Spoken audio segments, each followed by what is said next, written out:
له ومن يضلل فلا هادي له أشهد أن لا إله إلا الله وحده لا شريك له وأشهد أن محمدا عبده ورسوله لا نبي بعد أما بعد يا أيها الذين آمنوا اتقوا الله حق تقاته ولا تموتن إلا وأنتم مسلمون يا أيها الناس اتقوا ربكم الذي خلقكم من نفس واحدة وخلق منها زوجها وبث منهما رجالا كثيرا ونساء واتقوا الله الذي تساءلون به والأرحام إن الله كان عليكم رقيبا يا أيها الذين آمنوا اتقوا الله وقولوا قولا سديدا يصلح لكم أعمالكم ويغفر لكم ذنوبكم ومن يطع الله ورسوله فقد فاز فوزا عظيما أما بعد فإن أصدق الحديث كتاب الله وخير الهدي هدي محمد صلى الله عليه وسلم وشر الأمور محدثاتها فإن كل محدثة بدعة وكل بدعة ضلالة.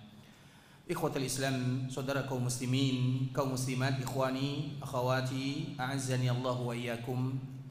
Alhamdulillah, Allah Subhanahu wa taala masih memberikan kemudahan, kesehatan dan kesempatan bagi kita bersama, dan semoga kesehatan dan kesempatan tersebut bisa kita manfaatkan untuk mencapai dan menggapai ridha Allah Subhanahu wa taala. Sehingga dengannya Nabi sallallahu alaihi wasallam mengajarkan kepada kaum muslimin untuk selalu mengucapkan Allahumma inni as'aluka al-'afwa wal 'afiyah.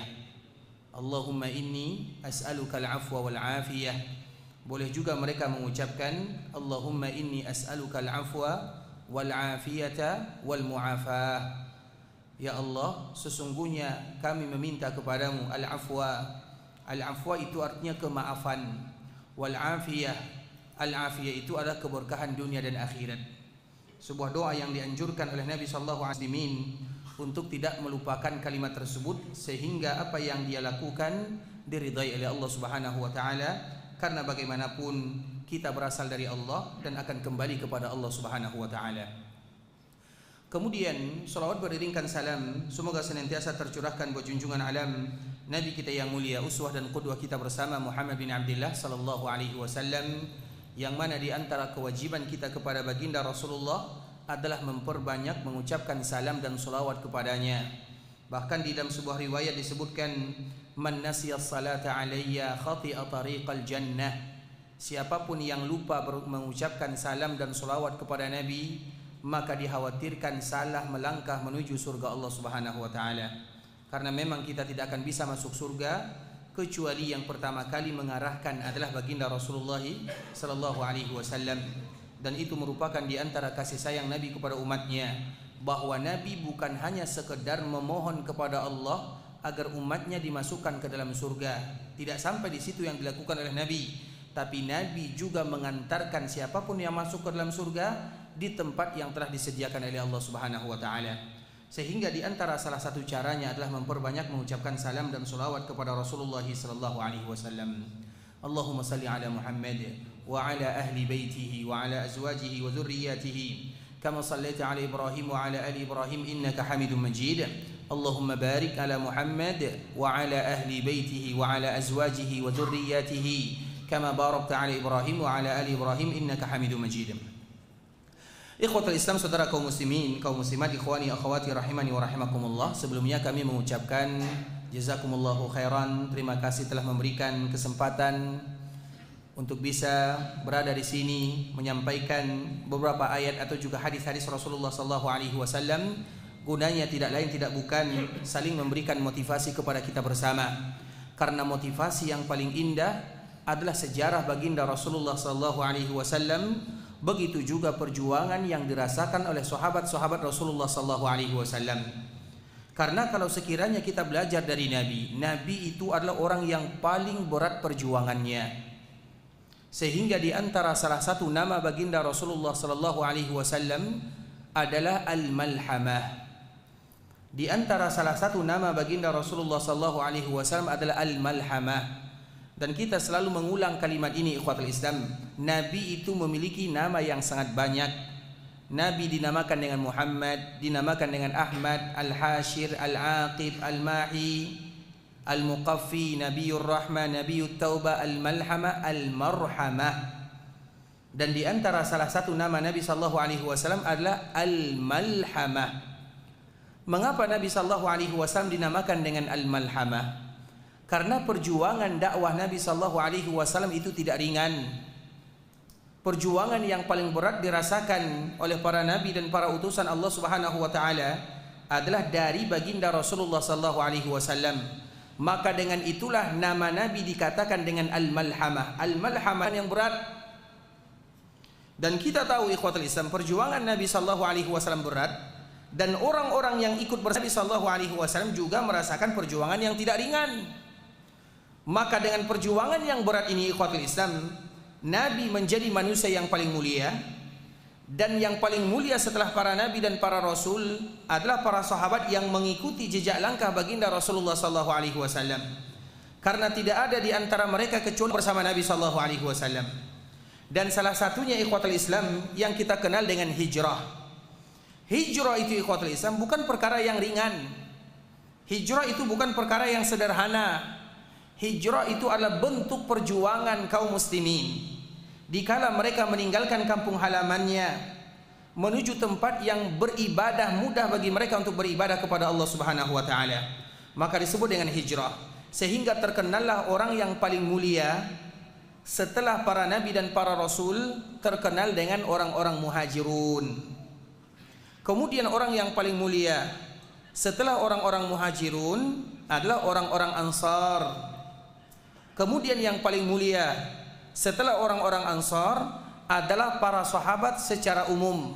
Itu merupakan di antara tingkatan kemuliaan secara umum di kalangan generasi pertama yang mengikuti baginda Rasulullah SAW. Jadi mereka punya 3 bagian. Ada yang disebut dengan muhajirun, ada yang disebut dengan ansar, ada yang tidak muhajirun, tidak pula ansar, tapi mereka adalah sahabat Rasulullah SAW. Semua mereka dalam kategori sahabat, tapi derajat mereka berbeza antara satu dengan yang lainnya. Yang pertama kali paling mulia itu disebut dengan muhajirun. Maka disitulah kita harus tahu muhajir atau hijrah atau al-muhajirun, dan kenapa mereka dinamakan. Orang yang hijrah atau yang disebut dengan al-muhajirin adalah orang yang meninggalkan Mekah, maka dinamakan dengan muhajirun. Islam karena para ulama mereka senantiasa membawakan hadis Nabi sallallahu alaihi wasallam. Hijrah itu nanti ada bagiannya. Ada hijrah secara khusus, ada hijrah secara umum. Hijrah secara khusus itu sudah selesai waktunya, yaitu meninggalkan Mekah menuju Madinah sebelum terjadinya Fathu Mekah. Itu disebut dengan hijrah secara khusus. Artinya setelah tahun ini tidak ada lagi yang namanya hijrah. Seperti misalnya Abu Sufyan. Siapa itu Abu Sufyan? Siapa itu Abu Sufyan? Abu Sufyan itu ada 2. Yang pertama Abu Sufyan bin Haris, sepupu Nabi sallallahu alaihi wasallam. Karena Al-Haris itu adalah paman Nabi yang paling tua, kakaknya atau abangnya Abdullah, namanya Al-Haris. Dia memiliki seorang anak namanya Abu Sufyan. Sehingga Abu Sufyan dengan Nabi adalah sepupuan. Dan dia juga menjadi musuh Nabi sallallahu alaihi wasallam. Yang kedua juga namanya Abu Sufyan bin Harab. Siapa dia? Siapa Abu Sufyan bin Harab? Dia adalah mertua Nabi. Sama-sama Abu Sufyan. Yang satu sepupu Nabi, yang satu adalah mertua Nabi. Berarti dia atau Nabi menikah dengan anaknya. Siapa nama anaknya? Safiyah. Safiyah atau Ummu Habibah? Safiyah atau Ummu Salamah? Safiyah atau Juwairiyah? Yang mana? Yang mana? Artinya siapa anak Abu Sufyan bin Harab ini? Namanya adalah Ramlah. Ramlah itu ikhwatul Islam, dia namanya Ummu Habibah kalau bahasa kitanya. Ummu Habibah atau Ramlah. Ramlah ini ikhwatul Islam, dia dulu menikah dengan Nabi sallallahu alaihi wasallam. Karena Ramlah ini adalah di antara orang yang pertama kali beriman kepada Nabi. Dia dengan suaminya Abdullah bin Jahash. Kemudian dikala mereka hijrah, tempat hijrah pertama itu adalah Habasyah. Kemudian hijrah yang kedua baru ke Madinah. Hijrah ke Habasyah ini termasuk Ramlah yang hijrah bersama suaminya. Dikala sampai di Habasyah, ternyata suaminya pindah agama. karena mereka tinggal di daerah yang bukan muslim. Maka dari situlah para ulama menjelaskan, jangan sesekali kalian tinggal di daerah yang bukan muslim, kecuali kalau ada alasan syar'i. Kenapa demikian? Iya, mungkin kita bisa menjaga iman dan takwa, tapi bagaimana dengan anak dan keluarga kita? Makanya tidak boleh seseorang muslim mereka tinggal di daerah yang bukan muslim, untuk menjaga keyakinan dan iman. Iman itu harga yang tidak boleh ada tawarannya. Kemudian ikhwatul Islam, dikala suaminya meninggal, maka dia tinggal sebatang kara di sana. Di saat itulah Nabi SAW mengirimkan surat kepada Raja Najasyi, kemudian untuk menikah dengan Ramlah atau yang kita kenal dengan Ummu Habibah. Dan itulah awal mula sejarah yang namanya pernikahan secara online. Pernikahan online kan? Di musim Covid. Boleh tidak menikah secara online? Apakah harus hadir pengantinnya kedua-duanya? Misalnya yang satu di Sumatera, yang satu di Irian Jaya. Bagaimana mereka menikah? Silakan menikah secara online juga tidak menjadi masalah. Sebagaimana pernikahan yang dilakukan oleh baginda Rasulullah SAW dengan ibunda Ummu Habibah atau Ramlah. Ayahnya bernama Abu Sufyan. Abu Sufyan ini ikhwatul Islam, kapan dia baru masuk Islam? Sebelum Fatu Makkah atau setelah Fatu Makkah?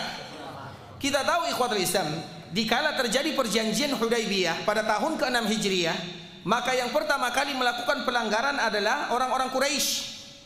Sehingga dengan pelanggaran orang-orang Quraisy, sebelum terjadi Fatu Makkah, maka Abu Sufyan dia sudah datang ke Madinah untuk meminta maaf kepada Nabi. Jadi Abu Sufyan ini sudah datang ke kota Madinah untuk minta maaf kepada baginda Rasulullah SAW sambil menjenguk anaknya. Karena memang Nabi itu adalah menantunya. Jadi yang memusuhi Nabi bukan orang lain. Yang satu Abu Sufyan sepupunya, yang satu Abu Sufyan mertuanya. Jadi itu bukan perjuangan yang mudah ikhwatul Islam. Maka dari situlah di antara salah satu nama Nabi adalah Al-Malhamah. Kalau kita ada masalah dengan orang lain, kita masih bisa tidur. Tapi coba kalau kita ada masalah dengan istri, bisa tidak tidur? Bisa atau tidak? Bisa ya, kalau yang punya istri dua. Artinya coba kalau kita masalah dengan ibu, dengan orang tua, dengan mertua, dengan saudara, sulit ikhwatul Islam. Tidak sama permasalahan yang kita hadapi dengan orang lain dengan permasalahan yang kita hadapi dengan orang terdekat. Dan semua yang menghalangi dakwah Nabi itu bukan orang jauh, orang yang terdekat Nabi. Dan pemimpinnya pada saat itu adalah Abu Sufyan. Siapa dia? Mertua Nabi. Itu bukan perkara yang mudah ikhwatul Islam. Sehingga dilakukan perjanjian. Kemudian yang pertama kali melanggar itu adalah orang-orang Quraisy. Maka datanglah Abu Sufyan selaku mertua kepada menantunya sambil mengunjungi putrinya yang bernama Ummu Habibah atau Ramlah di kota Madinah. Berarti Abu Sufyan datang tapi dia belum datang dalam keadaan Islam. Kemudian pada akhirnya Nabi SAW, karena yang pertama kali melakukan pelanggaran adalah orang-orang Quraisy. Kemudian Abu Sufyan pulang. Nah setelah itu barulah terjadi Fathu Mekkah. Kemudian dikala Nabi sampai di kota Mekkah, maka barulah Nabi SAW mengatakan, barang siapa yang masuk rumahnya aman, yang masuk Masjidil Haram aman, dan yang masuk ke rumah Abu Sufyan aman. Apa gunanya masuk rumah Abu Sufyan kalau masuk rumah sendiri aman? Untuk mengangkat nama Abu Sufyan. Dan itulah yang menyebabkan Abu Sufyan masuk Islam. Pertanyaannya, Abu Sufyan ini termasuk golongan Al-Muhajirun atau Al-Ansar? Yang mana? Bukan kedua-duanya ya. Bukan Muhajirin, tapi dia sudah pergi ke kota Madinah.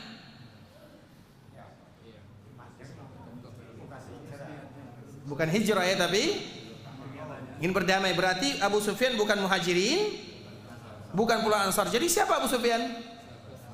Sahabat biasa. Dari situlah nanti ada 3 pembagian. Ada Muhajirun, dan itu bukan sembarangan. Muhajirun itu sedikit sekali ikhwatul Islam. Kemudian ada Al-Ansar. Al-Ansar itu juga tidak terlalu banyak. Yang paling banyak itu adalah sahabat yang bukan Muhajirun dan bukan pula Ansar. Dan derajat pertama itu adalah Muhajirun. Apapun kelebihan yang diberikan oleh Allah Subhanahu wa taala kepada umat Nabi, maka yang pertama kali mendapatkan keutamaan tersebut adalah Al-Muhajirun. Contoh misalnya, yang pertama kali masuk surga siapa? Siapa yang pertama kali masuk surga? Sudah jelas, Rasul kita yang mulia Muhammad bin Abdullah sallallahu alaihi wasallam.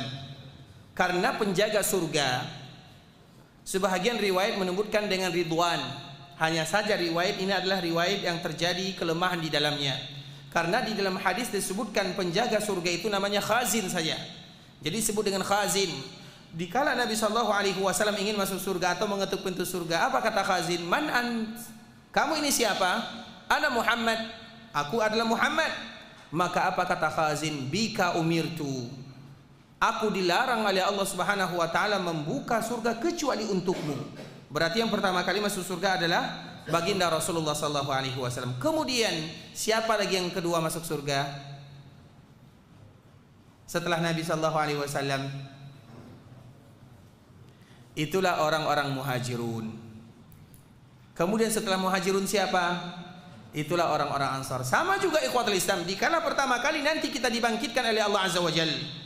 Pertama kali nanti kita dibangkitkan oleh Allah Subhanahu wa taala, maka Nabi sallallahu alaihi wasallam menunggu kita di telaganya. Sehingga Nabi sallallahu alaihi wasallam menyebutkan, ana faratukum alal haud, man marra alayya syarib wa man syariba lam yazma abada. Siapapun di antara kalian wahai umatku yang nanti apabila dibangkitkan oleh Allah, maka mampir di telagaku, kemudian minum, dan barang siapa yang minum tidak akan pernah merasakan kehausan untuk selama-lamanya. Tahukah kita siapa yang pertama kali minum dari telaga Nabi? Sama, yaitu orang-orang muhajirun. Kemudian siapa lagi yang kedua? Orang-orang Yaman. Yang kedua adalah orang-orang Yaman. Dan Yaman itu adalah orang-orang Ansar. Karena memang orang Ansar itu berasal dari Yaman. Dan Yaman itu ikhwatul Islam adalah daerah yang ada di belakang Taif. Jadi kita tahu Makkah, kemudian biasanya kaum muslimin kalau pergi umrah, pergi haji, mereka pergi ke Taif. Taif, tempat di mana berasalnya ibu Nabi. Ibu Nabi berapa orang? Ibu Nabi ada 3. Yang pertama, ibu kandungnya Aminah. Yang kedua, ibu susuannya siapa namanya? Halimah Sa'diyah. Yang kedua, yang ketiga? Yang ketiga cari sendiri ya. Ibu Nabi ada 3 orang. Yang pertama Aminah, yang melahirkan Nabi. Bukankah ibu susuan itu juga disebut dengan ibu? Yang kedua adalah Halimah, yang menyusui Nabi. Apa namanya? Halimah As-Sa'diyah. Kenapa dinamakan dengan As-Sa'diyah? As-Sa'diyah itu adalah kampung yang ada di Taif. Kampung yang ada di Taif ini itu adalah tempat kampung halaman Nabi. Artinya Nabi dulu tumbuh di Taif. Bukankah Nabi dijaga oleh ibu susuannya? Bukankah Nabi 4 tahun berada di sana? Di mana posisi Nabi? Di Taif. Jadi Nabi tinggal di sana bersama ibunya. Ibu yang mana? Ibu yang menyusui Nabi, yang bernama Halimah. Kemudian ada lagi satu ibu yang menyusui Nabi sallallahu alaihi wasallam, nanti kita cari sendiri. Kemudian ikhwatul Islam, Taif, di belakangnya, di belakang Taif itu semua disebut dengan Yaman. Di belakang Taif itu semuanya disebut dengan Yaman. Jadi Yaman sekarang masuk Yaman atau bukan? Masuk. Tapi bagian daripada Yaman. Gak mungkin Yaman tidak masuk Yaman kan? Terus jadi negara apa dia? Negara baru ya? Apa? Tidak. Yaman sekarang maksudnya. Yaman sekarang Yaman. Tapi itu adalah bagian daripada Yaman yang disebutkan oleh Nabi sallallahu alaihi wasallam dalam hadis-hadisnya. Nah, di antara salah satu yang kedua yang minum dari telaga Nabi adalah orang Yaman. Siapa orang Yaman? Yaitu orang-orang Ansar. Karena orang yang Ansar itu juga dinamakan dengan istilah Yaman. Dari sini dapat kita ambil pelajaran ikhwatul Islam, bahwa orang-orang muhajirun mereka mendapatkan kemuliaan di sisi Allah Subhanahu wa taala. Kalau sekiranya orang muhajirun secara makna khusus, karena tadi kita menyebutkan kalimat muhajir secara makna khusus, itu sudah habis waktunya. Setelah terjadi Fathu Mekah, tidak ada lagi yang namanya hijrah, kecuali hijrah dari amalan buruk kepada amalan yang baik, dari teman buruk kepada teman yang baik, dari daerah yang buruk kepada daerah yang baik. Hijrah yang secara makna kedua ini tidak akan pernah habis sampai hari kiamat, dan itu adalah tugas kita kaum muslimin. Semua kita mesti hijrah. Hijrah itu apa maknanya ikhwatul Islam? Hijrah itu artinya kita kembali kepada Allah. Kalau kita tidak kembali kepada Allah, kita kembali kepada siapa? Tidak ada pilihan bagi kita kecuali kembali kepada Allah Azza wa Jalla. Hijrah itu artinya menekan jiwa. Karena dikala kita melakukan jiwa kita ini ikhwatul Islam lebih condong kepada kebaikan atau kepada keburukan? Keburukan. Makanya di antara salah satu khutbah hajah namanya khutbatul hajah. Khutbatul hajah itu kenapa disebut dengan khutbatul hajah? Karena memang itu adalah hajat kita kaum muslimin. Yang itu selalu dibaca. Innal hamdalillah nahmaduhu wa nasta'inuhu wa nastaghfiruh. Apa sambungannya? Wa na'udzu billahi min, apa artinya? Wa na'udzu billah, ya Allah kami berlindung kepada dirimu min syurur. Jiwa kami ini terlalu banyak jahatnya. Maka disebut dengan syurur. Syurur itu artinya ikhwatul Islam kejahatan yang banyak. Kalau satu kejahatan disebut dengan syarrun, jamaknya adalah syurur, maka disebut dengan jamak taksir. Jamak taksir itu menunjukkan banyak. Makanya kita berlindung kepada Allah. Wa na'udzu billahi min syururi anfusina wa min sayyiati a'malina. Jiwa kita ini sebagaimana yang disebutkan oleh Allah Subhanahu wa taala ungkapan Nabi Yusuf, innan nafsa la ammaratun bisu. Jiwa kita ini lebih condong kepada keburukan, lebih condong kepada hawa nafsu. Salat kita tidak akan bisa salat kecuali kita lawan hawa nafsu. Berzakat kita tidak bisa melakukannya kecuali kita lawan hawa nafsu. Melakukan kebaikan kita tidak akan bisa melakukannya tanpa kita melawan hawa nafsu. Itulah yang disebut dengan hijrah. Hijrah itu maknanya adalah meninggalkan sesuatu karena Allah Subhanahu wa taala.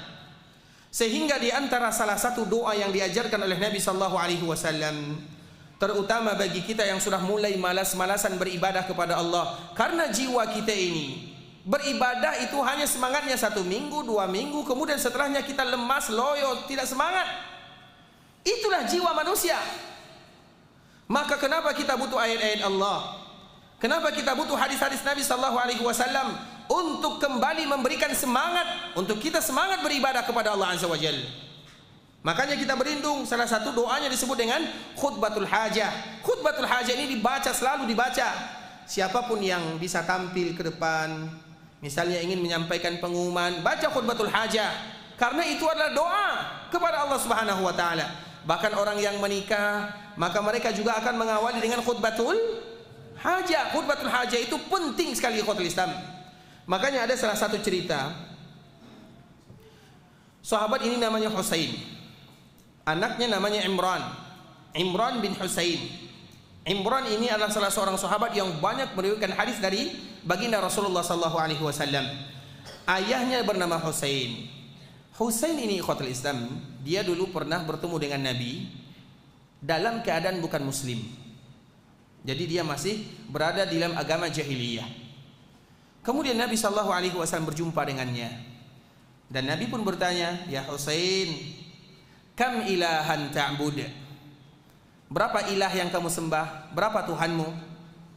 Apa jawaban Husain? Sittatun fil ardi wa wahidatun fis sama. Tuhanku ada 6 di bumi, 1 di langit. Berarti berapa Tuhannya? Ada 7. Kemudian Nabi bertanya kepadanya, kalau kamu ada masalah, menghadapi masa-masa yang sulit, Tuhan mana yang kamu cari? Karena ada 7, tidak mungkin ke-7-7-nya. Maka Husain mengatakan, alladzi fis sama. Kalau aku ada masalah, betul-betul berat kehidupan yang aku hadapi, aku akan cari Tuhan yang ada di langit. Padahal dia bukan seorang muslim. Makanya orang-orang musyrikun, orang-orang jahiliyah di zaman Nabi sallallahu alaihi wasallam, mereka menyembah Allah atau tidak menyembah Allah? Mereka menyembah Allah atau tidak? Mereka menyembah Allah, tapi mereka juga menyembah selain, maka disebut dengan musyrikun. Musyrikun itu artinya mensyarikatkan. Orang musyrikun bisa jadi mereka lebih kenal dengan Allah daripada kita. Mereka bukan berarti tidak menyembah Allah. Makanya nama mereka itu rata-rata adalah Abdullah. Coba lihat betapa banyak sahabat yang namanya Abdullah. Abu Bakar siapa namanya? Abdullah. Abu Bakar itu namanya Abdullah. Ayahnya siapa namanya? Ayahnya namanya adalah Utsman, atau yang terkenal dengan Abu Quhafah. ayahnya menamakan Abu Bakar ini dengan Abdullah padahal dia lahir di masa jahiliyah. Dinamakan anaknya dengan Abdullah. Belum lagi Abdullah yang lain. Apa arti Abdullah? Hamba Allah. Tapi mereka tidak menyembah Allah. Mereka menyembah Allah tapi mereka juga menyembah selain Allah Subhanahu wa taala. Artinya orang-orang musyrikun bukan berarti mereka tidak menyembah Allah. Mereka menyembah Allah, tapi mereka juga menyembah selain Allah Subhanahu wa taala. Maka dari situlah keluar istilah musyrikun. Sehingga setiap orang musyrikun itu adalah al-kafirun, dan tidak setiap al-kafirun itu adalah al-musyrikun. Jelas sampai di sini? Setiap musyrik pasti kufar. Tidak setiap kufar pasti musyrik. Paham maknanya? Siapa yang paham angkat tangan? Siapa yang tahu apa artinya? Setiap musyrikun adalah kafirun, bukan setiap kafirun adalah musyrikun.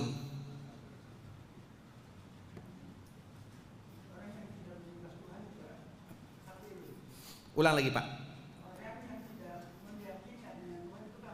Orang yang tidak meyakini ada Tuhan itu kafir. Terus? Jadi mereka bukan musyrik. Kalau musyrik menyembah Tuhan dan menyembah, betul nih?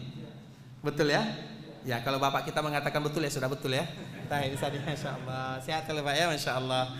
Barakallahu fikum ikhwatul Islam. Kemusyrikan orang kafirun, ada tidak yang menyembah Tuhan? Ada. Ada juga yang menyembah Tuhan, ada juga yang tidak menyembah Tuhan. Berarti jawabannya salah. Ya Pak ya? Salah satu contohnya. Artinya itu adalah diantara salah satu contohnya.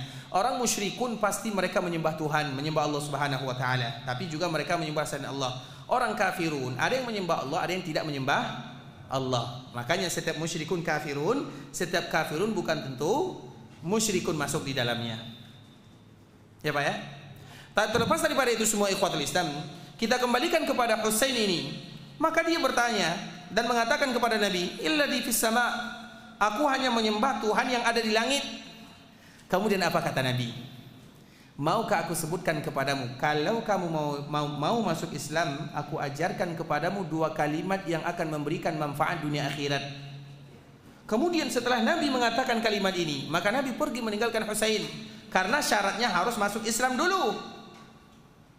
Dan itu adalah di antara salah satu dakwah Nabi sallallahu alaihi wasallam. Nabi tidak mau mengajarkan sampai dia masuk Islam. Maka Husain ini penasaran sehingga dia masuk Islam. Dan pertama kali dia masuk Islam langsung mendatangi Nabi sallallahu alaihi wasallam, "Ya Rasulullah, ajarkan kepadaku 2 kalimat yang dulu kamu sebutkan." Apa kata Nabi? "Wahai Husain, katakanlah Allahumma alhimni rusydi wa a'izni min syarri nafsi." Allahumma alhimni rusydi wa a'izni min syarri nafsi. Ya Allah, berikan kepadaku rusyd. Orang yang pintar itu ikhwatul Islam adalah orang yang pintar menyembah Allah Subhanahu wa taala. Sebodoh apapun dia, tidak sekolah, tidak bekerja, tapi selama mereka menyembah Allah, maka merekalah orang yang paling pintar sesungguhnya. Dan orang yang bodoh itu ikhwatul Islam adalah mereka yang tidak mau beribadah kepada Allah, sepintar apapun dia, tapi dikala mereka tidak mau beribadah kepada Allah, itu adalah orang yang paling bodoh. Allah yang berikan dirinya kesehatan, Allah yang memberikan kepadanya keluarga, Allah yang memberikan kepadanya harta, Allah yang memudahkan urusannya, Allah Subhanahu wa taala melimpahkan rezeki untuk dirinya. Kemudian mereka tidak mau beribadah kepada yang telah memberikan nikmat kepada dirinya. Bukankah itu orang bodoh namanya? Di saat itulah kita berdoa kepada Allah, Allahumma alhimni rusydi. Ya Allah, berikan kepadaku kecerdasan, artinya mudahkan aku untuk beribadah kepadamu.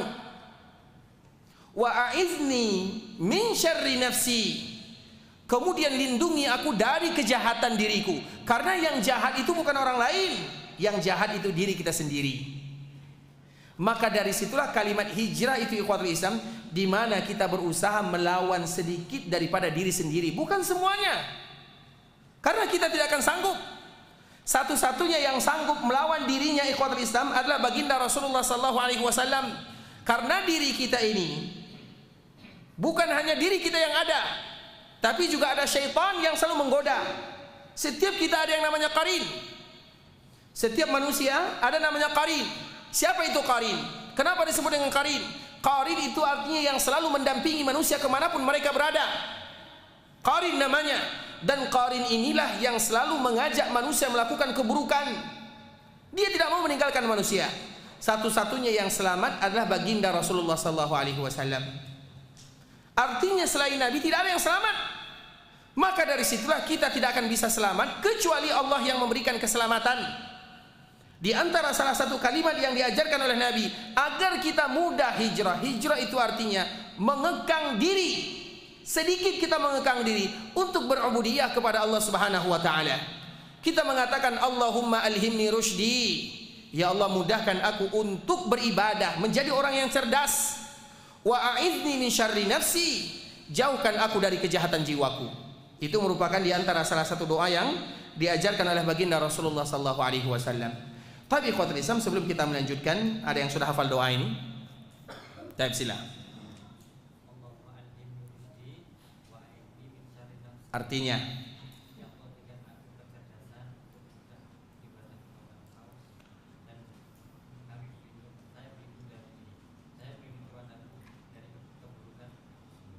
baik, silakan. Ya. Artinya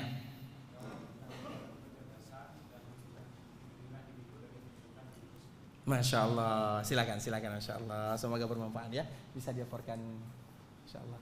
Baik, kalau ibu-ibu ada mic-nya di sana. Kalau ada yang sudah hafal, ibu-ibu macam mana caranya? Biar dapat kebagian ya. Baik, nanti kalau ibu-ibu bisa menjawab silahkan langsung dinyalakan mic-nya ya, sambil kita melanjutkan pelajaran. Tapi ikhwatul Islam, maka dari situlah keluar sebuah ungkapan, innaka lan tada' syai'an lillahi azza wa jal illa baddalakallahu bihi ma huwa khairum min. Kalian tidaklah meninggalkan sesuatu karena Allah kecuali Allah pasti akan ganti dengan yang terbaik. Makna meninggalkan sesuatu karena Allah itu ikhwatul Islam, itulah yang dinamakan dengan hijrah. Artinya kita berusaha melawan jiwa yang condong kepada keburukan. Dan itu bukan perkara yang ringan. Dan bukan hanya melakukan ibadah mahdhah saja ikhwatul Islam, bahkan perkara-perkara yang berkaitan dengan muamalah. Betapa banyak di antara kita tahu ini halal, ini haram, tapi sulit meninggalkan yang haram. Dia tahu ini adalah sesuatu perkara yang tidak dibolehkan dalam agama, tapi sulit bagi dia untuk meninggalkannya. Itulah yang disebut dengan hijrah. Hijrah itu ikhwatul Islam, karena kita harus tahu tidak ada satupun yang beriman kepada Allah kecuali mereka akan diberikan sedikit ujian oleh Allah Subhanahu wa taala. Makanya Allah Subhanahu wa taala menyebutkan alif lam mim alif lam ra ahasiban nasu an yutraku an yaqulu amanna wa hum la yuftanun. Apakah kalian mengira kalau kalian mengatakan kami beriman kepada Allah, kemudian kalian tidak diuji oleh Allah Subhanahu wa taala? Maknanya ikhwatul Islam, tidak ada orang yang beriman kepada Allah kecuali mereka mendapatkan sedikit ujian dari Allah Subhanahu wa taala. Nah, ujian itu kalau seandainya kita berhasil melewatinya, maka itulah yang akan membuat dosa-dosa kita diampunkan oleh Allah Subhanahu wa taala dan juga membuat keimanan kita semakin bertambah. Maka setiap kali kita membaca hadis ini, para ulama menyebutkan dua contoh. Contoh yang pertama adalah Abdurrahman bin Auf. Setiap kali membaca hadis yang diriwayatkan oleh Nabi sallallahu alaihi wasallam, maka para ulama menyebutkan dua contoh. Innaka lan tada' syai'an lillah. Tidaklah engkau meninggalkan sesuatu karena Allah kecuali Allah pasti akan ganti dengan yang terbaik. Setiap kali menyebutkan hadis ini, para ulama menyebutkan dua contoh. Yang pertama adalah Abdurrahman bin Auf. Abdurrahman bin Auf ini ikhwatul Islam adalah orang yang kaya raya, kayanya luar biasa. Sampai sekarang tidak ada yang bisa mengalahkan Abdurrahman. Sampai sekarang tidak ada yang bisa mengalahkan kekayaan Abdurrahman bin Auf. Betul-betul dibukakan dunia untuk dirinya.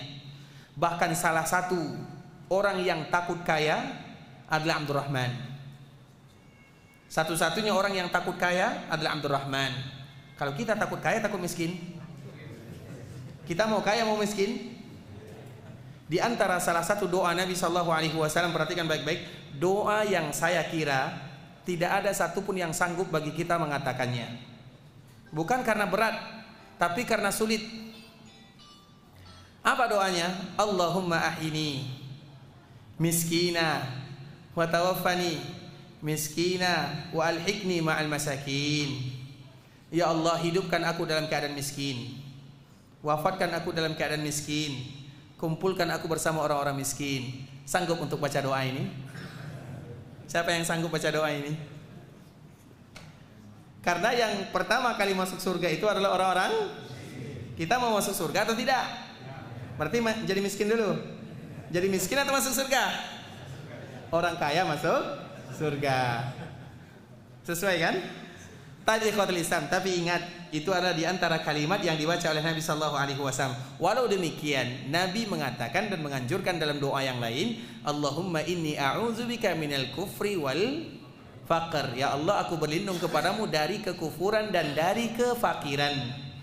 Karena tidak sanggup di antara kita yang hidup miskin. Bisa jadi dengan kemiskinan kita misalnya menyeleweng, menyimpang. Makanya mana yang paling bagus? Orang yang miskin bersabar atau orang kaya yang bersyukur? Pasti jawabannya kaya bersyukur. Tapi pandai kita tidak bersyukur. Bersyukur itu ikhwatul Islam. Ini mukaddimah syukur, agar kita tahu kita sudah bersyukur atau belum. Karena bersyukur itu adalah dengan memuji Allah, iya atau tidak? Memuji Allah itu adalah dengan kalimat Allahumma lakal hamdu kullu walakal mulku kullu biyadikal khairu kullu ilaika yurja'ul amru kullu alaniyatuhu wa sirruh ahlun an tuhmad innaka ala kulli syai'in qadir. Allahumma ighfir li jami'a ma madha min dhunubi wa'asimni fima baqiya min umri warzuqni amalan zakiyan tarda bihi anni. Ada yang hafal? Berarti belum ada yang bersyukur. Berarti mau kaya bersyukur atau miskin yang sabar? Kalau kaya bersyukur kita sudah gagal, karena kita tidak hafal. Bersyukur itu ikhwatul Islam. Apa muqaddimah bersyukur? Kalimat yang tadi kita baca itu baru memuji Allah namanya. Alhamdulillah, semua kita hafal. Alhamdulillah ya Allah atas nikmat yang kau berikan kepada kami. Itu bagian kecil daripada memuji bersyukur kepada Allah. Tapi syukur yang sesungguhnya, kalimat ini malaikat yang turun mengajarkan kepada sahabat Hudzaifah. Sehingga sahabat Hudzaifah dikala dia sedang salat, mendengarkan kalimat ini dibacakan, kemudian dia melihat tidak ada orang. Dia mengadu kepada Nabi, "Ya Rasulullah, tadi saya sedang salat. Kemudian aku mendengarkan orang mengucapkan kalimat ini." Apa kata Nabi? "Zaka malak yu'allimuka tahmida rabbik." Itu adalah malaikat yang diturunkan oleh Allah untuk mengajarkan kalian bagaimana cara memuji Allah Subhanahu wa taala dan cara bersyukur kepada Allah. Berarti kita sudah bersyukur atau belum? Agar kita tahu bersyukur itu bukan perkara yang mudah, ikhwatul Islam, berat bersyukur kepada Allah. Makanya Allah Subhanahu wa taala menyebutkan, "Hal ata 'alal insani hinum minad dahri lam yakun syai'an mazkura. Inna khalaqnal insana min nutfatin amsyajin nabtalihi faj'alnahu sami'an basira." Apa sambungannya? "Inna hadainahu sabila imma syakira wa imma kafura." Coba lihat. Ini sedikit kita fokus ya. Imma syakira wa imma kafura. Intonasinya sama atau tidak? Sama atau tidak intonasinya? Sama atau tidak? Beda ikhwatul Islam. Syakira, kafura. Beda atau sama? Beda. Sebenarnya kalau Allah ingin mengucapkan ayat ini, Allah mudah mengatakan imma syakiran wa imma kafiran. Sama intonasinya. Tapi Allah tidak mengatakan kalimat tersebut. Allah mengatakan imma syakiran wa imma kafura. Intonasinya berbeda, wazannya berbeda, memiliki makna yang juga tidak sama.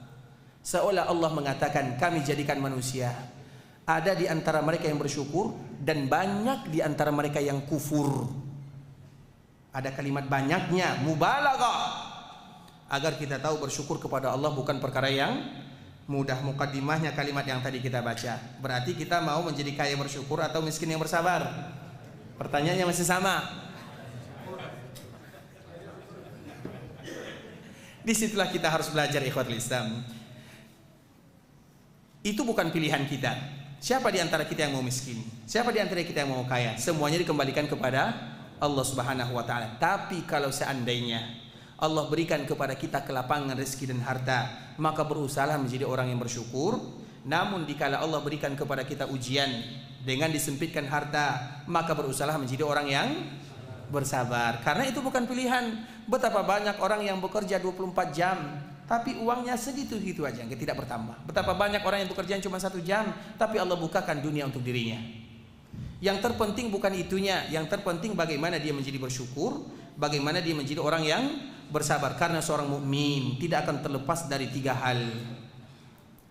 Yang pertama, idza u'tiya syakar, wa idza btuliya sabar, wa idza aznab istaghfar. Itulah seorang mukmin. Seorang mukmin adalah mereka yang apabila diberikan oleh Allah, mereka bersyukur.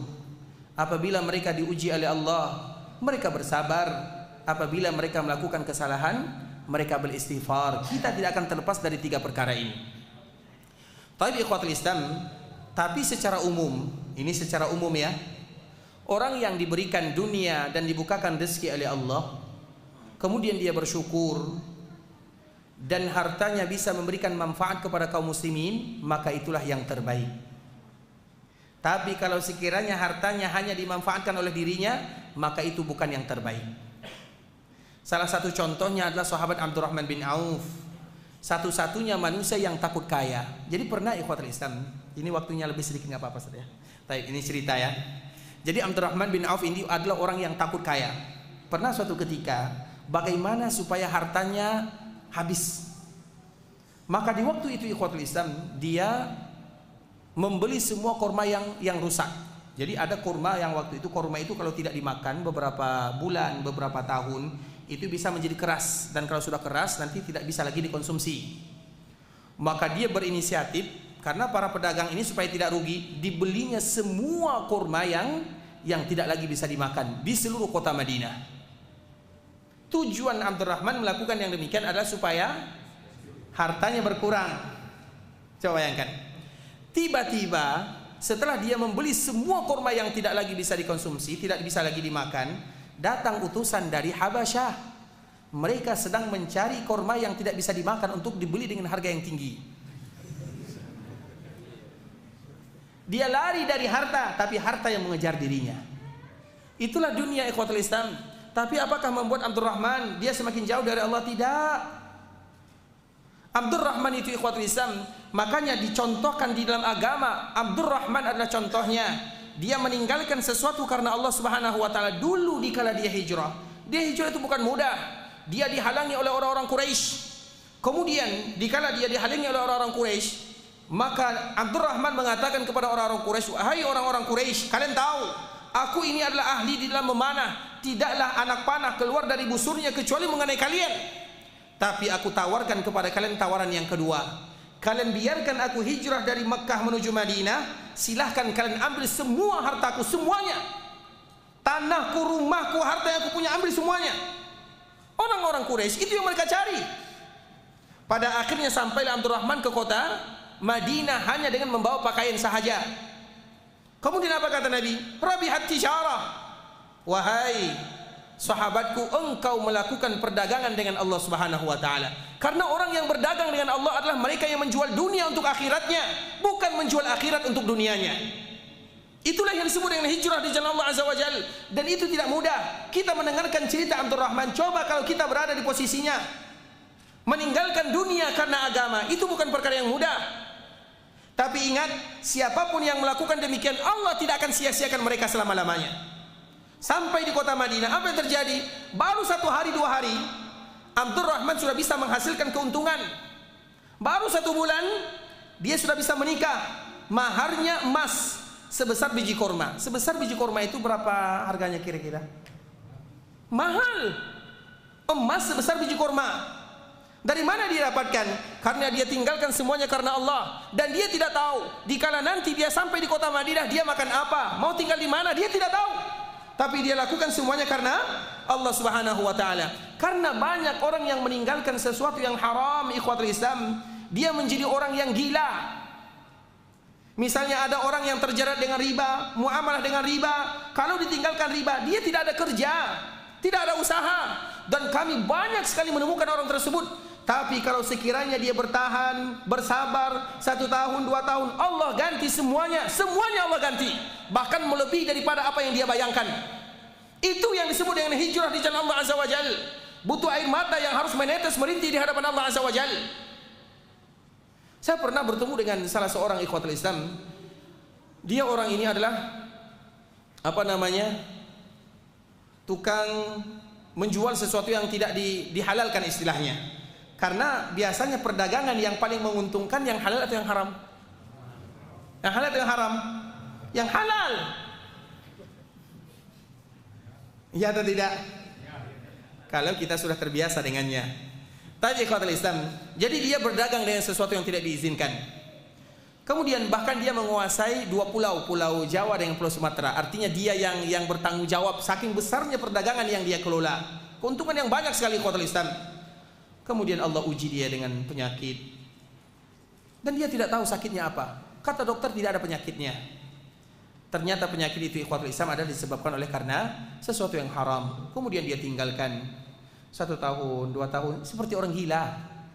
Mau makan apa, tinggal di mana, yang dulunya berkendaraan bagus sekarang ditinggalkan semua. Yang haram ikhwatul Islam tidak akan pernah abadi untuk selama-lamanya. Haram diharamkan untuk seorang hamba jangan pernah didekati. Walau mereka bahagia, tapi mereka akan menjadi orang yang sengsara. Kemudian pada akhirnya Allah ganti sedikit demi sedikit, sedikit demi sedikit. Dan terakhir Allah berikan dia kemudahan, kurang lebih ya 2022 kayaknya. Allah berangkatkan dia melaksanakan ibadah haji, dan itu adalah haji pertamanya setelah dia meninggalkan sesuatu yang diharamkan oleh Allah Subhanahu wa taala. Dibukakan oleh Allah untuknya pintu rezeki. Disitulah masalah kita yang terbanyak. Dan contoh yang kedua ikhwatul Islam adalah seorang nabi yang bernama Sulaiman. Nabi Sulaiman kita tahu bagaimana doanya. Nabi Sulaiman itu ada 3 doanya. Doa yang pertama, kita mulai dari akhir. Nabi Sulaiman mengatakan, ya Allah, siapapun yang datang ke Baitul Maqdis untuk melakukan ibadah salat, maka pulangkan dia dalam keadaan seperti yang baru dilahirkan oleh ibunya. Itu doa Nabi Sulaiman yang pertama. Kemudian doa Nabi Sulaiman yang kedua, ya Allah, jadikan undang-undang yang aku terapkan sesuai dengan apa yang kamu inginkan. Makanya yang paling bagus di dalam menerapkan undang-undang sebagai seorang hakim adalah Nabi Sulaiman. Semakin banyak kita membaca cerita Nabi Sulaiman, semakin diberikan kepada kita kekuatan bagaimana memutuskan suatu hukum. Karena itu adalah di antara doanya. Kemudian doa Nabi Sulaiman yang ketiga, ini diceritakan oleh Allah dalam Quran. Rabbi habli mulkan la yanbaghi li ahadin min ba'di. Ya Allah, berikan kepadaku kerajaan yang tidak pantas diberikan kepada siapapun yang datang setelahku. Menguasai jin, berbicara dengan hewan, kemudian menguasai angin, itu semuanya adalah khusus untuk Nabi Sulaiman. Makanya kalau ada yang bisa berbicara dengan hewan, berarti dia Nabi Sulaiman. Kalau ada yang bisa menguasai angin, berarti dia Nabi Sulaiman. Bahkan Nabi SAW ingin menangkap jin. Jadi jin, Nabi sedang sholat malam, lewat jin ifrit. Lewat jin ifrit di depan Nabi SAW, Nabi tangkap. Kalau kita lewat jin ifrit bagaimana? Kabur ya. Nabi menangkapnya. Apa kata Nabi? Aku ingin mengikatnya di tiang Masjid Nabawi. Kemudian dikala aku ikat, agar orang-orang melihat bagaimana jin ifrit, dan agar anak-anak bisa mempermainkan jin ifrit. Itu keinginan Nabi SAW. Kemudian setelah aku berkeinginan, aku ingat akan doa saudaraku Sulaiman. Maka di saat itulah aku melepaskan jin ifrit. Tidak jadi diikat oleh Nabi. Karena yang bisa menangkap jin itu hanya Nabi. Berarti kalau ada yang bisa menangkap jin, berarti dia Nabi Sulaiman. Itu realita dan fakta. Yang bisa berbicara dengan burung, yang bisa berbicara dengan semut, itu hanya Nabi Sulaiman. Kalau ada yang bisa berbicara dengan semut, berarti dia Nabi. Kalau ada yang bisa berbicara dengan hewan, berarti dia Nabi. Itu kaedah yang disebutkan oleh Allah. Doa Nabi Sulaiman yang dikabulkan oleh Allah. Makanya riwayat ini menyebutkan 2 doa pertama dikabulkan, dan aku berharap doa yang ketiga juga dikabulkan, kata Nabi SAW. Nah, Nabi Sulaiman ini ikhwatul Islam, salah satu kendaraan yang tidak pernah dimiliki oleh manusia manapun adalah angin. Tapi tahukah kita bagaimana cerita mendapatkan angin? Tidak semudah yang dibayangkan. Nabi Sulaiman ini punya hobi adalah berkuda dan pacuan kuda itu adalah di antara hobinya. Hobi yang bisa memberikan manfaat. Karena memang di antara salah satu cita-cita atau salah satu yang dilakukan oleh Nabi Sulaiman adalah sering berjihad di jalan Allah. Dan satu-satunya kendaraan pada waktu itu adalah kuda perang. Dan kuda itu harganya bukan sedikit ikhwatul Islam. Kalau sekarang di kita berapa harga kuda? Ada yang punya kuda atau yang pernah tahu berapa harga kuda? Sapi bukan kuda ya. Kalau sapi berapa harganya? 20 ya. Kalau kuda itu kadang-kadang sampai 200-an. 200, 300. Itu kuda biasa. Dan kuda yang terbaik itu adalah kuda Arab. Kuda perang. Itu harganya bisa 1 miliar. Kemudian ikhwatul Islam, itulah diantara kesukaan hobinya Nabi Sulaiman. Dan kuda Nabi Sulaiman itu bukan sedikit. Lebih daripada 20.000 kuda. Kuda perang, bukan kuda biasa. Tinggal kita kali-kalikan saja. Kali sekian. Berapa kali-kalinya? Yang pedagang, ayo. 20.000 kali 1 miliar. 20 triliun ya. Betul nih. 20 triliun itu bukan angka yang sedikit di ikhwatul Islam. Kemudian dikala dia sedang asik melihat kuda pacuan, kuda yang dijadikan untuk berjihad di jalan Allah, bukan untuk main-main. Kemudian suatu ketika Nabi Sulaiman lagi asik menonton pertunjukan kuda, sampai dia lupa, bukan lupa, terlambat berzikir kepada Allah. Bisa jadi yang menyebutkan berzikir kepada Allah, ada yang menyebutkan salat di petang hari, karena memang mereka juga ada salatnya. Salat yang disepakati dalam semua agama adalah sholat di pagi hari dan sholat di petang hari. Kalau kita subuh dan maghrib. Kemudian ada yang menyebutkan karena keasikan dia menonton kuda-kuda yang tujuannya untuk dijadikan perang, bukan untuk main-main. Maka dia tersadar, terlambat dia beribadah kepada Allah. Dia minta ampun kepada Allah. Ya Allah, gara-gara kuda ini aku lalai beribadah, terlambat melakukan salat, terlambat berzikir kepadamu. Apa yang terjadi ikhwatul Islam? Bawa semua kuda-kuda tersebut, bawa semuanya. Kemudian dikala kuda-kuda ini dibawa, ditebas semua kuda-kudanya, artinya dipotong, disembelih. Kuda halal atau haram? Halal atau haram? Halal. Bagaimana rasanya? Enak sekali ikhwatul Islam. Kata kawan saya. Taib ikhwatul Islam. Kemudian disembelih, bukan 1 ekor 2 ekor, semuanya. Karena dia mengatakan inilah yang melalaikan aku dari Allah Subhanahu wa taala. Aku hilangkan sesuatu yang bisa membuat aku lalai. Dikala kita terlambat salat zuhur, apa yang membuat kita lalai? Misalnya yang membuat kita lalai, yang hobi misalnya motoran misalnya, contoh, bisa tidak kita jual motornya? Sulit kan? Makanya kita belajar. Yang membuat dia lalai adalah kuda yang harganya lebih mahal dari rumah kita. Mahal sekali ikhwatul Islam. Kemudian disembelih semuanya, dipotong lehernya, kakinya, artinya disembelih. Kemudian dibagi-bagikan kepada fakir dan miskin. Sehingga dia tidak lagi punya kendaraan. Tidak lama setelahnya dia meninggalkan sesuatu karena Allah, karena dia merasa ini yang membuat aku lalai dari beribadah kepada Allah. Maka di saat itulah dia mendapat ganti. Apa gantinya? Ganti yang lebih bagus, angin. Itu asal muasalnya. Perjalanan kuda yang tadinya 1 bulan bisa 1 hari. Dan itulah di antara kerajaan yang Allah berikan kepada Nabi Sulaiman, tidak diberikan kepada siapapun. Kenapa? Karena Nabi Sulaiman itu adalah ikon dan contoh bagi kita yang ingin beribadah kepada Allah. Sehingga dengannya Allah mengatakan, i'malu ala Daud syukra. Kalau kalian ingin beribadah kepada Allah, ingin mendekatkan diri kepada Allah, beribadah, beramal sebagaimana keluarga Nabi Daud, yaitu Nabi Sulaiman. Kemudian Allah tutup ayatnya, ayat yang bercerita tentang surat ini, wa qalil. Sedikit mereka yang mau beribadah, yang mencontoh Nabi Sulaiman, sedikit. Dari situ dapat kita ambil pelajaran apa yang membuat kita lalai beribadah kepada Allah. Maka tinggalkan karena Allah, Allah pasti akan mengganti dengan yang terbaik. Itulah yang disebut dengan hijrah, apapun namanya. Teman yang kurang baik, cari teman yang terbaik. Tempat tinggal yang kurang baik, cari tempat tinggal yang akan mengajak kita beribadah kepada Allah. Perbuatan yang buruk kita tinggalkan karena Allah, maka kita akan menemukan kelezatan dalam beribadah kepada Allah. Tapi itu tidak dapat secara cuma-cuma, butuh proses, butuh usaha, butuh air mata, butuh munajat kepada Allah Subhanahu wa taala. Karena kalau kita tidak melakukan yang demikian, hamba Allah yang beribadah kepada Allah masih banyak. Allah tidak pernah memerlukan ibadah yang kita lakukan, tapi kita yang memerlukan ibadah kepada Allah Subhanahu wa taala. Ikhwatul Islam, saudara kaum muslimin, kaum muslimat, ikhwani akhwati rahimani wa rahimakumullah. Mungkin sampai di sini pembahasan yang bisa kami jelaskan. Yang benar dari Allah Subhanahu wa taala, yang salah dari diri kami pribadi. Dan kami mesti ingat ya, doa yang tadi dianjurkan bagi kita mengucapkannya, Allahumma alhimni rusydi wa a'izni min syarri nafsi. Sudah hafal doanya? Allahumma alhimni rusydi wa a'izni min syarri nafsi. Kami masih memberikan tawaran kepada ibu-ibu ya, kalau ada yang taib silakan. Bismillahirrahmanirrahim. Alhamdulillah, langsung saja kami berikan kesempatan pertanyaan untuk ibu-ibu atau akhwat tua dan juga bapak-bapak ikhwan tua. Langsung saja, mungkin mic-nya sudah ada dua bu ya, atau dua orang, maksud saya satu orang satu pertanyaan.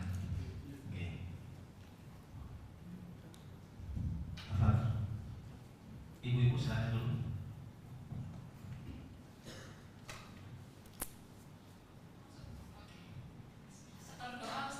Boleh silakan. Masya Allah, barakallahu fiik. Terdoa, silakan. Artinya, ya Allah, karuniakanlah kepadaku kecerdasan dan petunjuk dan lindungilah aku dari kejahatan nafsu. Masya Allah. Bagaimana cara mengantarkan hadiahnya, panitia? Masya Allah. Ini nanti ada yang mengantarkan ya Bu ya. Masya Allah, hafizakillah. Masya Allah, barakallahu fiik. Baik. Sekarang kita buka sesi tanya jawab ya, sebagaimana tadi yang telah disebutkan oleh panitia. Barakallahu fiikum. Silakan. Silakan. Kan kalau kita beramal itu ada namanya pahala, istilahnya terus menerus, ya kan, istilahnya. Tapi kalau kita ingin kekurangan ilmu ya, karena kita dari keluarga katakanlah ilmunya bukan ilmu sunnah ya, mengajarkannya kan keliru. Apa itu ada dosa terus menerus setelah kita bertobat. Tapi ikhwatul Islam, di antara salah satu pertanyaannya, kalau ilmu itu bisa diwariskan dan mendapatkan pahala secara berketerusan, pahala jariyah. Jariyah itu artinya sesuatu yang selalu mengalir. Tapi kalau ilmunya buruk, apakah dosanya juga sudah mengalir atau terus mengalir? Setelah kita, bisa jadi kita menyadari bahwa itu sesuatu kesalahan, maka tentu tidak lagi akan mengalir. Karena dosa itu ikhwatul Islam, kalau sekiranya kita sudah istilahnya kita sudah mengetahui yang benar, kemudian kita tidak lagi ditulahan kesalahan yang pernah mereka lakukan atau yang kita lakukan, itu diantara salah Ta'ala. Dan banyak sekali contohnya, yaitu para sahabat Nabi, mereka melakukan semuanya, ilmu buruk, kesyirikan, kekufuran, semuanya. Tapi dikala mereka masuk Islam, Allah Subhanahu wa taala hilangkan dan hapuskan semuanya. Barakallahu fikum. Yang lain kami persilahkan. Yang tua dulu ya. Mana yang tua? Silah. Kalau kita hijrah itu dari sesuatu yang pertama, kita hijrah mungkin butuh effort, tapi untuk menjaga tetap hijrah itu kadang-kadang agak susah. Baik. Dari musik, dari rokok itu begitu mudah sekali untuk kembali. Baik. Bagaimana kira-kira? Tentunya ini merupakan pertanyaan yang singkat dan jawabannya panjang, sehingga tidak bisa kita jawab sekarang ya, karena bagaimana kita komitmen dalam hijrah. Dan alhamdulillah kemarin kita telah membahas di mana ya istiqamah di dalam agama Allah Subhanahu wa taala. Karena setelah hijrah tentu ada butuh lagi yang namanya istiqamah, dan jalan langkah awal itu adalah bagaimana kita berdoa kepada Allah dengan doa yang tadi. Itulah langkah awalnya. Sudah hafal doanya? Allahumma, itu adalah langkah awal di mana kita selalu bisa menjaga ibadah kepada Allah Subhanahu wa taala. Baik, yang lain. Silakan Pak. Apa? Salat taubat.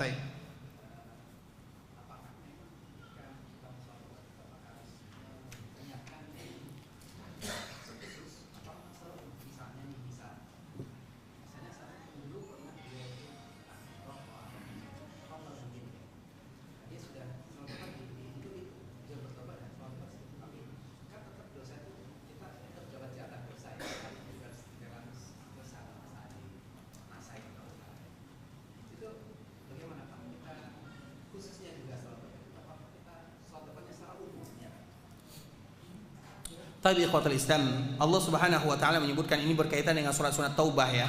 Sebenarnya penamaan sholat sunat taubah itu tidak ada penamaan secara khusus. Hanya saja baginda Rasulullah SAW menyebutkan siapapun di antara kalian yang melakukan dosa, maka rukuklah atau sujudlah untuk Allah Subhanahu wa taala. Sehingga sebagian orang mengatakan dengan sholat taubah atau sholat yang lainnya. Tapi intinya setiap kali kita melakukan dosa, maka melakukan ibadah atau sholatlah. Sebagian para ulama mengatakan salat ini salat yang mana? Karena memang di dalam firman Allah Subhanahu wa taala menyebutkan aqimis salata tarafain nahari wa zulafan minal lail. Hendaklah kalian melakukan salat tarafain. Taraf itu artinya di ujung siang dan di ujung malam. Artinya salat subuh dan salat maghrib. Wa zulafan minal lail. Begitu juga sebahagian di malam hari. Nah, dari sini juga para ulama menyebutkan ternyata salah satu yang bisa menggugurkan dosa kita itu adalah solat yang kita lakukan 5 waktu. Jadi solat 5 waktu itu secara otomatis akan menggugurkan dosa seorang hamba, meringankan beban dalam kehidupannya. Maka kalau sekiranya ada seorang hamba yang sudah menjaga solat 5 waktunya betul-betul dia jaga, maka itu sudah menjadi peluang bagi dirinya untuk bertaubat kepada Allah Subhanahu wa taala. Pertanyaannya, apakah kita sudah betul-betul menjaga solat 5 waktu? Kalau kita merasa belum, maka perbanyaklah sholat sunat. Sholat sunat apa? Sholat sunat apa saja, yang mutlak ataupun yang muqayyad. Jadi sholat sunat 2 rakaat yang disebutkan di dalam hadis ini bisa dimasukkan ke dalam sholat wajib, bisa dimasukkan ke dalam sholat sunat mutlak, bisa juga dimasukkan ke dalam sholat sunat muqayyad. Kita contohkan misalnya, contoh. Sekarang kita masuk ke dalam masjid ini. Kemudian pertama kali kita masuk masjid, apa yang kita lakukan?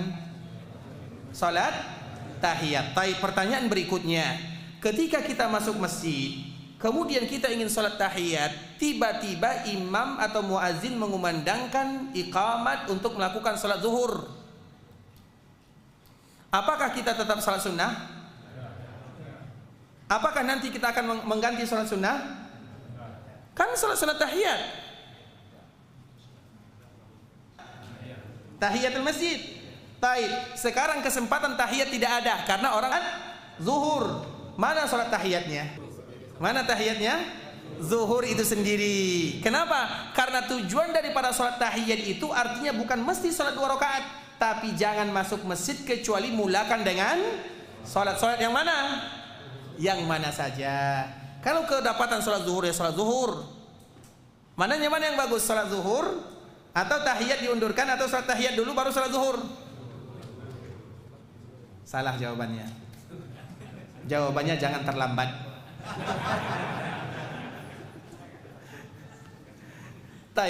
Artinya sholat yang 2 rakaat tadi masuk semuanya. Artinya misalnya Bapak sholat zuhur dan mohon maaf ya, kita merasa melakukan kesalahan. Ya Allah, jadikan zuhur ini penebus kesalahan yang aku lakukan. Jadi bisa masuk semuanya. Tanpa dikhususkan ke sana, tanpa dikhususkan sini, masuk semuanya.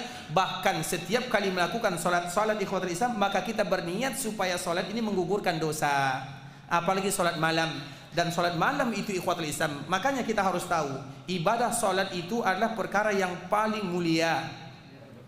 Salat itu kapan diwajibkan kepada kaum muslimin? Kapan salat diwajibkan kepada kaum muslimin? Setelah peristiwa Mi'raj. Sebelum peristiwa Mi'raj, apakah sholat sudah diwajibkan? Sudah diwajibkan, tapi yang diwajibkan itu adalah sholat malam. Makanya disebutkan di dalam hadis ini sholat malam, wa zulafan minal lail, yaitu bagian kecil daripada malam hari. Karena sholat di malam hari itulah yang menentukan bagaimana iman kita, bagaimana hati kita, dan bagaimana keadaan kita. Sehingga ikhwatul Islam, kalau sekiranya kita tidak bisa sholat malam 2 rakaat, maka sholat malam 15 rakaat boleh, atau lebih daripada itu. Contoh misalnya, tidak bisa misalnya 3 rakaat, maka 11 rakaat. Kalau tidak bisa, cukup 1 rakaat. Dan niatkan itu adalah supaya dosa-dosa kita berguguran. Jadi kalau sudah melakukan seperti ini ikhwatul Islam, karena kalau kita tidak berdosa, di dalam sebuah hadis ini merupakan kabar gembira. Bukan berarti Allah memerintahkan kita untuk berdosa, tidak. Tapi Allah tahu kita ini adalah manusia yang selalu berdosa. Lau lam tuznibu la zahaballahu bikum wa la jaa biqaumin yuznibun thumma yastaghfirun. Kalau kalian tidak melakukan dosa dan kesalahan, Allah akan buang kalian semuanya. Allah ganti dengan makhluk yang baru. yang mana makhluk baru ini akan melakukan dosa, kemudian mereka beristighfar kepada Allah Subhanahu wa taala. Sehingga sebahagian para ulama mengatakan seseorang itu kadang-kadang lebih mulia setelah mereka berdosa dibanding sebelum mereka berdosa. Kenapa demikian? Karena orang yang beribadah setelah berdosa tidak sama nilai ibadahnya sebelum mereka berdosa. Coba kita berdoa kepada Allah di waktu-waktu yang biasa dibandingkan dengan kita berdoa kepada Allah dikala kita berada di dalam kesusahan, mana yang lebih khusyuk doanya? Dikala kita susah kita menangis, tapi dikala biasa kita berdoa sambil lihat kiri kanan. Beda rasanya. Makanya Allah Subhanahu wa taala atau Nabi menyebutkan laulam tudnibu la zahaballahu bikum. Kalau kalian tidak berdosa, Allah ganti dengan yang lain. Artinya ini bukan berarti kita harus melakukan dosa, tidak. Tapi inilah yang namanya manusia, mereka pasti berdosa. Kemudian mereka selalu beristighfar kepada Allah. Makanya dikala kita berdosa, kemudian istighfarnya lain rasanya. Doanya itu bisa meneteskan air mata. Walaupun terjadi perbezaan para ulama di sana ikhwatul Islam, tapi itulah adalah di antara kuncinya. Karena beribadah kepada Allah, dikala kita mendapatkan kesulitan, ada masalah, berdosa, maka mudah bagi kita untuk khusyuk beribadah kepada Allah Subhanahu wa taala. Sedangkan masalah jariyah, sedangkan masalah itu tentu semuanya sudah akan dihapuskan oleh Allah Subhanahu wa taala secara otomatis. Makanya disitulah ikhwatul Islam, Allah Subhanahu wa taala menyebutkan dua ibadah ini jangan pernah dihilangkan. Allah Subhanahu wa taala menyebutkan ya ayyuhalladzina amanu la tulhikum amwalukum wala auladukum an dzikrillah wa may yaf'al dzalika fa ulaika humul khasirun wa anfiqu mimma razaqnakum min qabli an ya'tiya ahadakumul maut fayaqula rabbi laula akhartani ila ajalin qarib fa asaddaqa wa akum minas salihin. Di antara dua ibadah yang tidak boleh ditinggalkan oleh kaum muslimin, dalam ayat ini disebutkan sedekah. Di dalam ayat lain disebutkan salat dengan sedekah. Dua ibadah ini jangan pernah ditinggalkan oleh kaum muslimin. Karena dengan dua ibadah ini secara otomatis dosa mereka akan dikurangi atau bahkan digugurkan oleh Allah Subhanahu wa taala. Makanya setiap kali kita salat, niatkan supaya dosa kita berguguran. Setiap kali kita bersedekah, niatkan supaya dosa kita juga berguguran. Maka salah satu nasihat Imam Syafi'i rahimahullahu taala, Imam Syafi'i memberikan nasihat, tidaklah aku melihat ayat-ayat Allah dan hadis-hadis Nabi terkhusus bagi mereka yang merasa dirinya banyak melakukan kesalahan, kecuali dikala mereka melakukan sholat sunat duha. Maka dia di antara salah satu nama sholat duha itu adalah al-awwabun atau al-awwabin, sholat orang yang ingin kembali kepada Allah. Dan itu bisa dimasukkan dalam sholat sunat yang tadi telah kita jelaskan. Artinya sholat itu bisa masuk kemana saja. Barakallahu fiik, dan semoga Allah ampunkan dosa kita semuanya. Tapi yang lain kami persilakan. Yang perempuan kalau apa? Sebentar ya, yang ibu-ibu. Mungkin kalau Bapak cukup kami persilakan kepada ibu-ibu untuk menanya. Kita dulu kan ibu ya, Pak. Ya. Silakan, mungkin ibu-ibu awal. Ada sebentar Ustaz. Oke, silakan.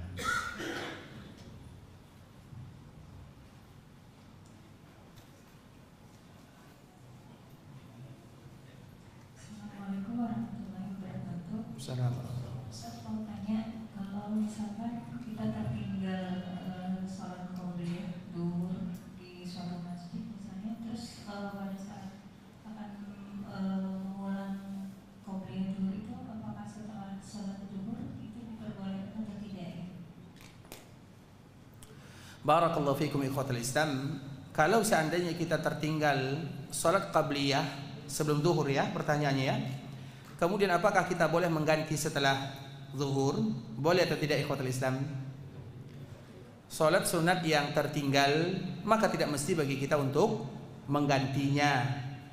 Karena memang ada salah satu riwayat ikhwatul Islam, Nabi SAW pernah tertinggal salat ba'diyah zuhur karena ada alasan syar'i. Nabi kedatangan tamu sampai waktu asar. Kemudian Nabi salat zuhur atau salat sunat ba'diyah ini setelah asar. Maka salah seorang istri Nabi bertanya, "Ya Rasulullah, apakah ini khusus untukmu atau untuk kami semua?" Maka Nabi mengatakan, "Ini khusus untuk diriku." Artinya salat sunnah itu ikhwatul Islam kalau sekiranya tertinggal maka tidak ada istilah qadha baginya, kecuali salat sunat fajar. Salat sunat fajar kalau sekiranya tertinggal, misalnya kita terbiasa, bukan biasa ya, Kita terbiasa, misalnya selalu sholat sunat fajar. Tiba-tiba pada waktu itu perut kita sakit, terlambat datang, bahkan terlambat sholat subuh, maka sila kita ganti setelah sholat subuh. Karena kita memang sudah terbiasa melakukan sholat sunat fajar karena keagungan pahala yang dia miliki. Wallahu ta'ala alam. Barakallahu fikum. Satu lagi Bu, mungkin masih ada satu lagi.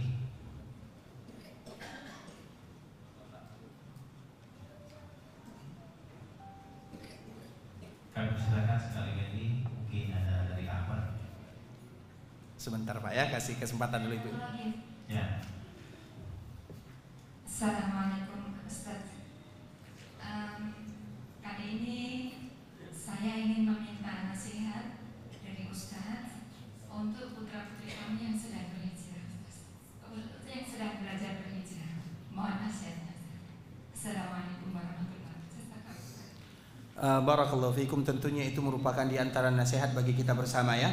Untuk lebih memudahkan nasihatnya, nanti insya Allah kami kirimkan kepada panitia judul kitabnya Air Mata Hijrah. Nanti bisa kita baca sendiri, karena memang ada poin-poin penting yang harus kita ketahui di dalam masalah berhijrah di jalan Allah Subhanahu wa taala. Dan pembahasan dan pemaparan ini tentu sulit bagi kita untuk melakukannya. Hanya saja di antara salah satu yang membuat kita semangat beribadah kepada Allah adalah cerita para sahabat Nabi, dan kami akan menyebutkan salah satu contohnya. Salah satu sahabat yang paling berat ujiannya ikhwatul Islam, dan kita tahu semuanya adalah Khabbab bin Arat. Dia adalah salah seorang sahabat tukang besi atau pandai besi. Dikala dia hijrah meninggalkan agama lama menuju agama Islam, maka dia diuji dengan ujian yang sangat berat. Kulitnya dipisahkan dari tulang kepalanya. Artinya majikannya mengambil besi yang panas, baru dipanaskan yang sudah merah, diletakkan di kepalanya, sehingga kelupas kulit semuanya, habis kelihatan tengkorak kepalanya. Itu bukan ujian yang mudah ikhwatul Islam. Kemudian tiba-tiba setelah ujian yang begitu berat dia hadapi, begitu juga dengan sahabat yang lainnya, mereka datang kepada Nabi. Ya Rasulullah, ala tastansiruna? Tidakkah engkau meminta agar Allah menurunkan pertolongan kepada kami? Padahal ujian tersebut sangat berat bagi sahabat Nabi. Maka di saat itulah mereka meminta, ya Allah atau ya Rasulullah, berdoalah kepada Allah agar Allah berikan kekuatan kepada kita kaum muslimin, agar kita tidak selalu dianiaya. Kemudian apa kata Nabi? Nabi mengatakan, innakum qaumun tasta'jilun. Kalian itu adalah orang yang terlalu cepat. Karena kita itu ikhwatul Islam adalah di antara salah satu hamba yang terlalu cepat ingin mendapatkan hasil. Baru saja kita melaksanakan, baru saja kita berusaha meninggalkan sesuatu yang Allah haramkan, kita lihat kalau tidak ada hasilnya berarti ini salah. Tidak demikian, prosesnya itu panjang. Kemudian di saat itulah ikhwatul Islam, Nabi SAW mengatakan, ala wa inna man kana qablakum. Wahai para sahabatku, ini di antara salah satu cara Nabi. Sesungguhnya orang-orang sebelum kalian, dikala ada di antara mereka yang mengikrarkan dirinya beribadah kepada Allah, menyembah Allah Subhanahu wa taala di tengah orang-orang yang sudah lalai dari Allah Subhanahu wa taala, maka di saat itulah mereka diambil, diazab, dianiaya. Ada di antara mereka yang diletakkan gergaji di atas kepalanya, kemudian dikatakan kepadanya, tinggalkan agama Allah. Maka orang tersebut senantiasa mengatakan, aku tidak akan pernah meninggalkan agama Allah untuk selama-lamanya. Maka di saat itulah gergaji mulai bergerak di atas kepalanya, membuat dirinya terbelah dua, dan dia wafat dalam keadaan beribadah kepada Allah Subhanahu wa taala. Kemudian yang lain, kata Nabi sallallahu alaihi wasallam, ada di antara mereka yang juga beribadah kepada Allah, dan kaumnya tidak suka dikala mereka beribadah kepada Allah, maka disisir badannya dengan sisir besi yang sudah dipanaskan, sehingga membuat daging dan kulitnya terpisah dari tulangnya sampai dia bertemu dengan Allah Subhanahu wa taala. Namun yang demikian tidak membuat dia berubah dari agama Allah Subhanahu wa taala. Dikala Nabi menceritakan cerita-cerita yang lebih berat dirasakan oleh sahabat Nabi, di saat itu mereka kembali semangat beribadah kepada Allah. Begitu di antara cara Nabi sallallahu alaihi wasallam memberikan motivasi kepada sahabatnya. Apa yang kita rasakan ini tidak berbanding dengan apa yang dirasakan sahabat Nabi. Dan apa yang dirasakan oleh sahabat Nabi tidak berbanding dengan apa yang dirasakan oleh orang-orang terdahulu. Karena di akhir zaman, sejarah di dalam Al-Quran itu akan selalu berulang. Orang yang beribadah kepada Allah dianggap aneh. Orang yang beribadah kepada Allah dianggap orang yang tidak maju. Orang yang beribadah kepada Allah mereka dianggap tidak sesuai dengan zaman. Dan itu juga diceritakan oleh Allah Subhanahu wa taala. Ketika Nabi Lut alaihi salam berdakwah kepada kaumnya, "Wahai kaumku, ini masih banyak anak-anak wanita. Kenapa kalian harus mendatangi pria?" Apa kata kaumnya? "Akhriju ala Lutim min qaryatikum innahum unasun yatatahharun." Ayo kita usir Nabi Lut. Ayo kita usir keluarganya, karena mereka itu adalah orang sok-sok beribadah. Kalimat ini akan senantiasa muncul di permukaan. Makanya sejarah itu adalah cerita lama, dan sejarah itu akan kembali berulang sampai akhir zaman. Ceritanya itu saja. Orang yang berbeda. Bukankah dikala kita beribadah kepada Allah, dikala ada orang yang istiqamah di dalam agama, maka di saat itulah mereka dituduh orang so alim, so pintar, so rajin beribadah. Itu kalimat yang juga diucapkan oleh kaum Nabi Lut. Innahum unasun yatatahharun, orang yang sok suci. Padahal kita sama-sama berdosa. Kalimat itu akan senantiasa diulang dan diulang.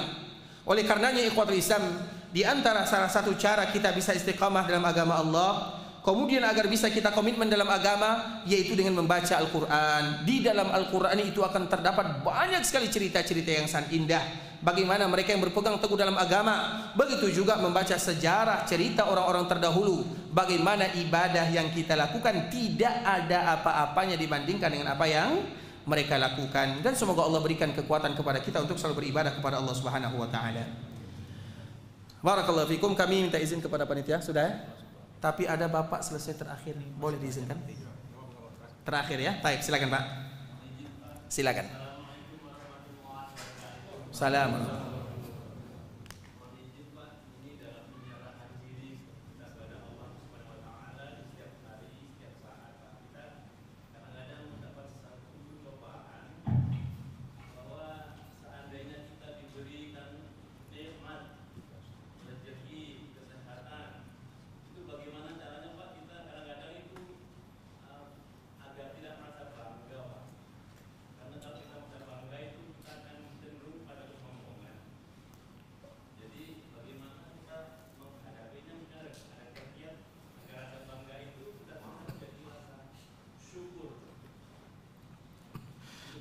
Baik ikhwatul Islam, kita jawab secara singkat ya.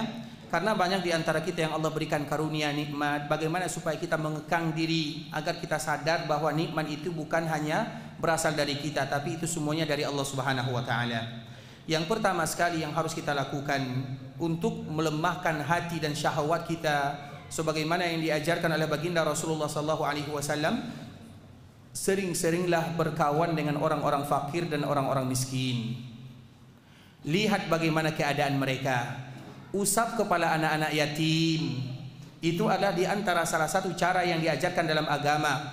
Makanya sedekah dianjurkan bagi kita untuk tidak mewakili. Atau misalnya kita memberikan sedekah, jangan diwakilkan. Coba antarkan sedekah kami ke sana, berikan kepada ini. Jangan. Bersedekah kita yang turun. Kita cari orang-orang yang miskin, orang-orang yang fakir, anak-anak yatim. Dikala kita berikan kepada mereka sedikit daripada harta yang Allah titipkan kepada kita, maka mereka akan tersenyum dan bahagia, dan kita akan lebih bahagia dibandingkan dengan kebahagiaan yang mereka rasakan. Makanya di antara salah satu cara untuk mengekang diri kita ini supaya tidak sombong, berkawalah dengan orang-orang yang tadi telah kita sebutkan. Di saat itulah Nabi SAW mengatakan, dikala kalian sudah mulai merasa bangga dengan apa yang Allah berikan kepada kalian, maka di saat itulah kalian harus banyak-banyak mencari, bukan dicari. Dicari, didatangkan ke rumah, salah. Tapi kita yang mencari, bukan salah ya, tapi untuk melunakkan hati. Misalnya kita mencari di pemukiman, tempat-tempat orang yang mungkin kita lihat tempat tinggalnya, di saat itulah kita akan semakin bersyukur kepada Allah. Ternyata pekerjaan mereka sangat banyak dan sangat berat, sedangkan pekerjaan kita terlalu ringan dan terlalu banyak yang Allah Subhanahu wa taala berikan. Maka itulah yang harus selalu kita lakukan. Sering-seringlah berkawan dengan orang-orang fakir dan miskin. Itu adalah di antara salah satunya. Barakallahu fikum ikhwatul Islam. Karena ini merupakan penutup dari panitia, dan kami mohon maaf. Insyaallah semoga Allah Subhanahu wa taala kembali memberikan rezeki, kelapangan, kemudahan kepada kita bersama untuk bisa kembali bersua dan berjumpa di dalam rumah Allah Subhanahu wa taala dalam rangka memberikan nasihat, motivasi, saling mengingatkan kepada Allah Subhanahu wa taala. Sebagaimana kita berharap, bermohon, meminta kepada Allah agar Allah ampunkan dosa kita bersama, agar Allah ampunkan dosa orang tua kita. Kalau ada di antara orang tua kita yang masih hidup, semoga Allah Subhanahu wa taala berikan kepada mereka kesehatan, umur panjang dalam ketaatan kepada Allah. Kalau ada di antara orang tua kita yang sudah meninggal, semoga Allah ampunkan dosanya, dilapangkan perkuburannya, dijadikan perkuburannya taman di antara taman-taman surga. Semoga Allah ampunkan dosa saudara-saudari kita, keluarga kita, masyarakat kita, tetangga kita, saudara-saudari kita, orang-orang yang pernah berbuat baik dalam kehidupan kita, alim ulama kita, pemimpin kita, dan seluruh kaum muslimin. Semoga Allah berikan keberkahan dalam usaha, keberkahan dalam harta, keberkahan dalam kehidupan, keberkahan dalam umur, keberkahan terhadap keturunan. Semoga Allah Subhanahu wa taala berikan keikhlasan kepada kita dalam setiap amal ibadah. Allah berikan kepada kita istiqamah dalam agama, dan semoga Allah tutup usia kita dalam keadaan husnul khatimah. Amin amin ya rabbal alamin. Subhanakallahumma bihamdika asyhadu an la ilaha illa anta astaghfiruka wa atubu ilaik. Wa sallallahu wa sallim ala nabiyyina wa habibina wa khalilina wa sayyidina Muhammadin wa ala alihi wa sahbihi wa sallama tasliman katsira. Assalamualaikum